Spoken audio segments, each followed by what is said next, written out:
Derek has an interesting relationship with authority that I think plays a heavy role in his arc as a character. I don't know if he's ever experienced a lot of the same type of hardship that you would think implicit with his skin color. A lot of his friends, whether it be Kevin or Tyon, have maybe been profiled or taken out of context in a lot of ways that are actively harmful to their well-being, where Derek has enjoyed a level of privilege and affluence in being a part of that like talented 10th mentality, where his intellect has allowed him to obfuscate or avoid a lot of issues in life.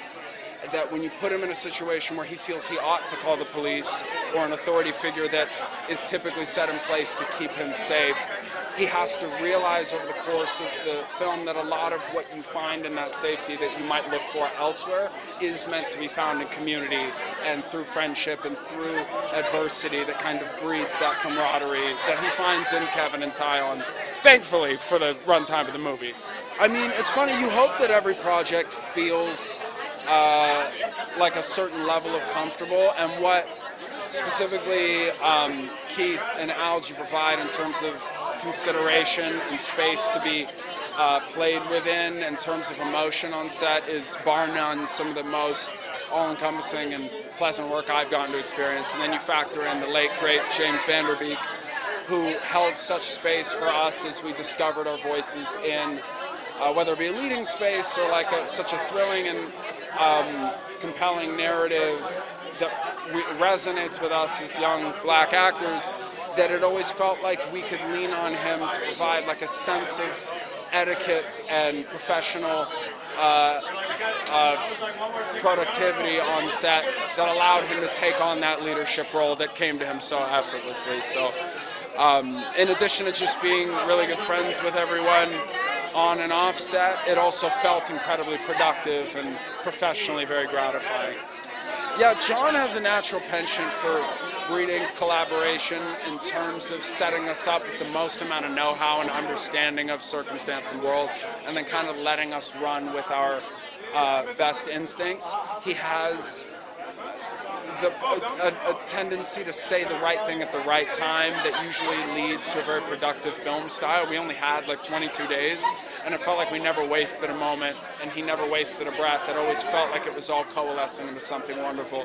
Coupled that with the fact that he's a brilliant writer as well, that we weren't really hurting for a lot of creative opportunities there to put our best foot forward.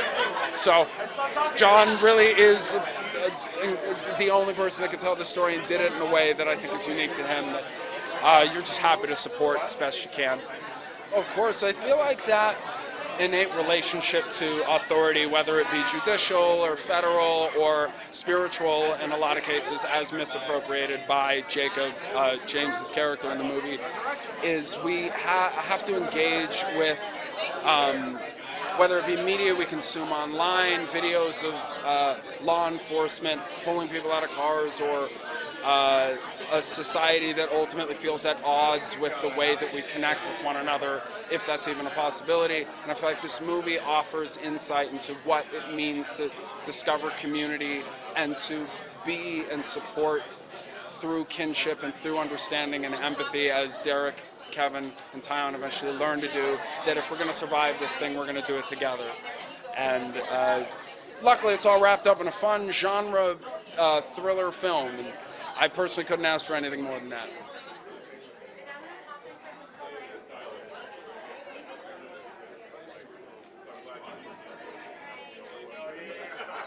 Yeah, so I play Kevin. Kevin is, for lack of better words, the voice of reason. Kevin's, I feel like his main motivation is preventative survival. Kevin is the one that says we shouldn't do it because it's a bad idea before it's been proven to be a bad idea.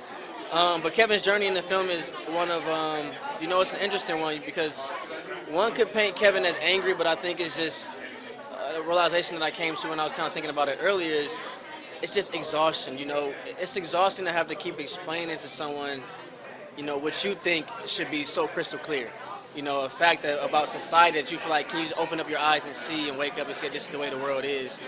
So it was beautiful to play that, explore that. Even the things about Kevin that I didn't fully relate to, I had to put my pride to the side and say, you know what, I have to do Kevin justice and serve his perspective, which may not always be the right perspective, but y'all can be the judge of that when y'all see the film, though. Yeah, so myself and Keith, we've been friends for a while. We did a movie called New Edition Story back in like 2016. So our friendship and camaraderie it just carried over into this set. This is my first time meeting Mason on this film, but it felt like we just knew each other for years. Him, myself, and Keith. As soon as we got to Tulsa, where we were filming that, we started going to festivals. We started going to museums together, like different restaurants, just to build that bond and chemistry even further. So by the time we got on set, it was just like we didn't have to really work for it. You know what I'm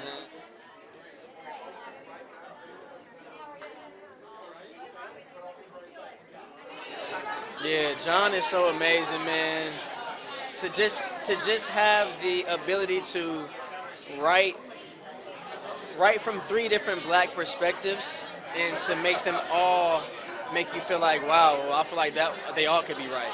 You know, these are three different points of views, but they all correlate so well. I think John did a great job at that. I think he did a great job at also putting the message in a way to where it doesn't feel forced, but you will walk away from the film with some questions like, you know what, wow, that was kind of deep. I got that point. So John is great. As a writer and our director, he led the ship in a great way. I think us as a society has to look at ourselves and look at the preconceived notions that we put on other groups of people. That's what we go through in the film. We get trapped into this neighborhood, we witness something happen, and these certain groups of people look at us like, oh, we think they did it because they're this certain group of people.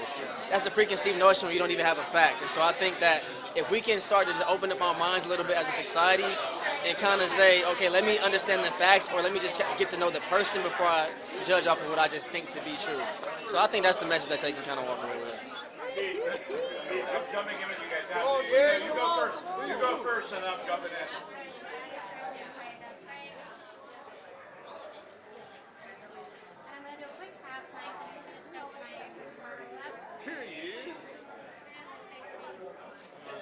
Yeah, my character is Tyon. He's a college football player, quarterback to be specific. He just wants to have a night with his buddies, come back home.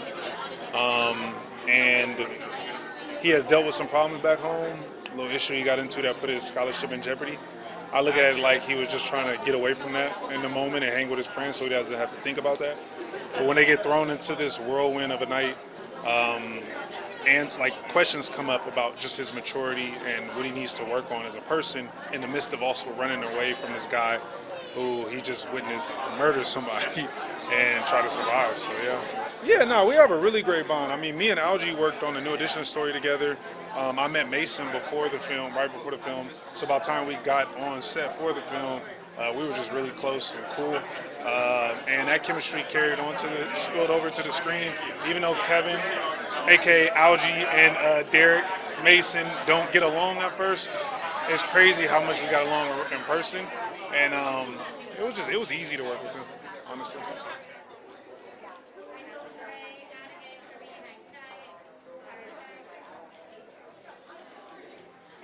Oh, John was a pleasure. He was just really locked in, you know what I'm saying? And you know, it was some urgency, but not in a bad way. We just wanted to, we wanted to knock it out, and we shot it in a very unique way, all night shoots the whole time, 30 days straight. So that was tough, you know what I'm saying? And having to make sure you make the time every day, and then make sure your actors have the energy to show up to set is a lot. And for that to be like, your debut in that way is like tough, and I think he handled it very well. One, I mean, the thriller aspect of the film is amazing. The score is amazing. I think the fact that we get to also layer that with great social commentary and what we may see young black men or men of color could go through on a night like that, I think is really important. And I think that seeing it on the big screen really just engulfs you into the story, and you're just on the edge of your seat the whole time. And I'm just happy that we get to witness it on the big screen, just like I think most films need to be seen on the big screen for the first time. So the fact that, we're able to do this is amazing, and I think that people will take home not only being entertained, but just a really great message. So.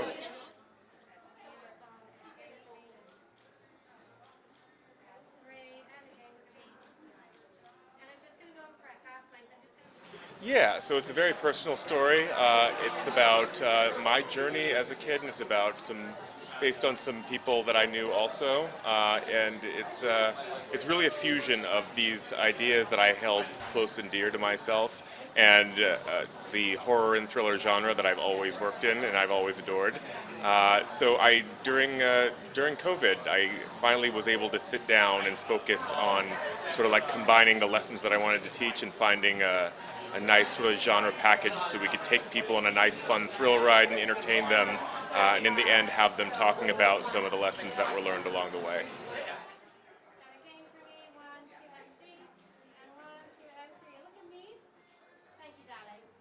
I'm so delighted to have worked with the three leads that we have in this film. Mason was the first one to come on board. He's been with us from the start. He's been a great champion for the film. I was very fortunate to catch him. He was a rising star, and he was the guy that I had in mind for the Derek character. And so with his advocacy, we were able to get the other two guys, Algee Smith and Keith Powers, who the chemistry of these three guys was just like off the wall from the beginning. It was incredible. And getting them together really felt like a blessing, and it really set the foundation for the film. These three guys had very different backgrounds and were all sort of well established in their own ways, and to put them together and see how they played off of each other and sort of exploited their differences and sort of like found common ground was really exciting to see.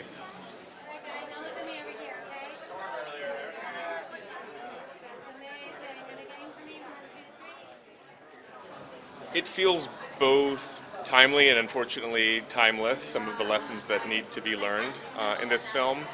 To give you an idea about it, I wrote it in 2020 before the George Floyd tape became public, and it is being released today, and the conversation has changed, but some of the deeper themes are still relevant. But it does explore the nuances of growing up as a black man in a certain community, and the different perceptions that you can have, the different experiences that you have, and how that shapes your outlook on the world, and how in a moment of crisis all of that can be put to the test and changed.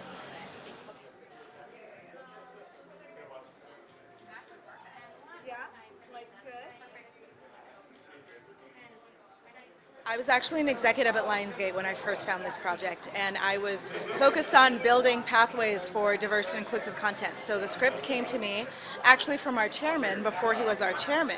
When he was the head of marketing, he was like, I know these producers, they have this really great project, take a look. And when I read it right away, I was like, there's something special about this. Like, it was gripping, it was entertaining, but it was clear it had a message at the center. And then begins the fight to get something made. And getting something made is so difficult. You have to convince everyone that there's something worthwhile in it. You have to figure out the budget. You have to find the cast. You have to do some development work. You have to give notes. You try to get it greenlit, and then get told no, and then try again. Like, it really is a journey of, like, it doesn't matter how many times you fall down, you stand back up. And John had been working on it for many, many years before I even came on the scene.